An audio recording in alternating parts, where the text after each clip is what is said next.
I want an answer. In fact, I invite you to come on a debate with me. I have a moderator who's actually 50-50 on the Apollo missions.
And you can come on, you're welcome to come on there and we can have a discussion about it, because you have to justify the minimal testing of the Saturn V rocket.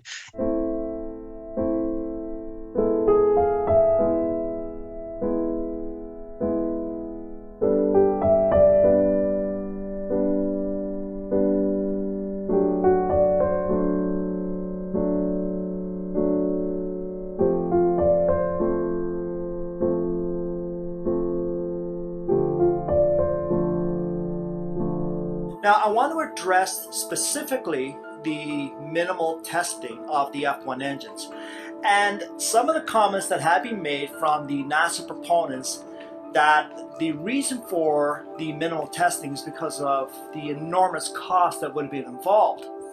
Now, there is some truth to what they're saying.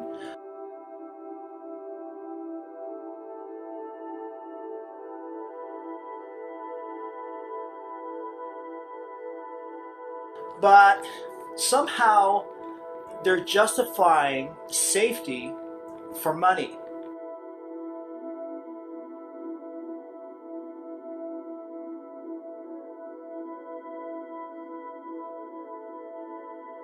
They're justifying safety for money, which I have never heard done before in any other industry.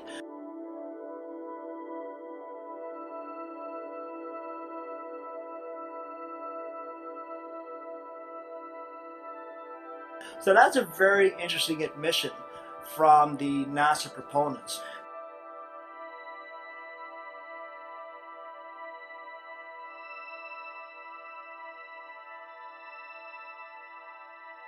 Now, what they're also saying is that these are single-use engines. And what they mean by that is when you launch a Saturn V rocket, you've destroyed the F1 engines. It's a one-time use, so they can't be used again. So their justification for the minimal testing is that they would have had to purchase new engines. And that's true. But what they need to do is that they need to keep doing that. It doesn't matter what the cost involved here is. We're talking about the safety of astronauts. You certainly wouldn't get away with that in aviation.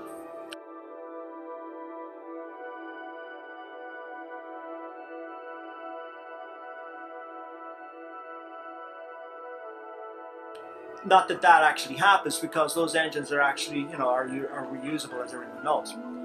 However, the point is that yes, NASA would have had to pay the cost for those F1 engines each time they wanted to launch a Saturn V.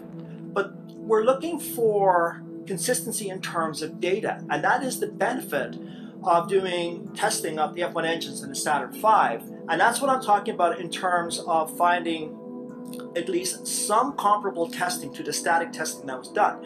Now, the static testing that was done amounted to about 70 hours, which is, fairly substantial. And I can understand the reasoning behind not being able to match that 70 hours in terms of testing the F1 engines in actual flight conditions. That does make a lot of sense. But there is one interesting aspect to that, and I'd like to read a quote here. It's from thespacereview.com, and it's by Dwayne A. David.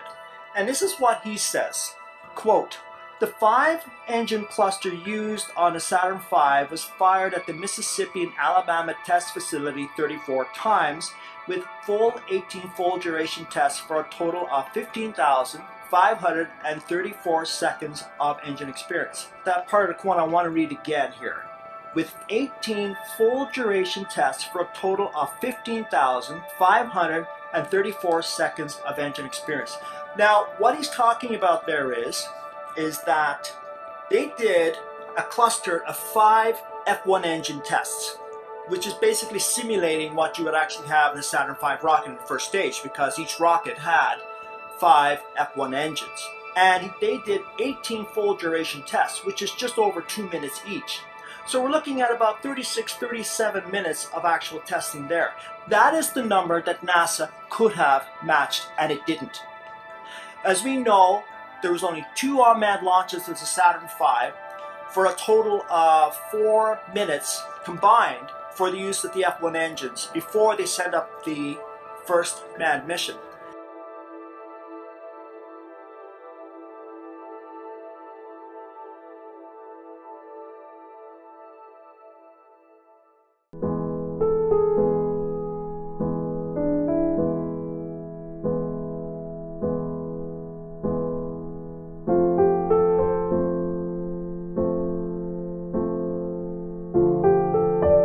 And you have to justify why NASA never even duplicated their own in-flight testing with the Saturn V like they had done with the Saturn 1B. As we all know, there were 14 launches, about 15 or so launches of the Saturn 1B, different variations of it, until they finally put a crew on board Apollo 7, which of course was the first Apollo launch with a crew, and that was the Saturn 1B.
As we all know, there were 14 launches, about 15 or so launches of the Saturn 1B, different variations of it, until they finally put a crew on board Apollo 7, which of course was the first Apollo launch with a crew, and that was the Saturn 1B. They did a fair amount of testing, in-flight testing, that wouldn't qualify in the aviation world. You need a lot more testing than that.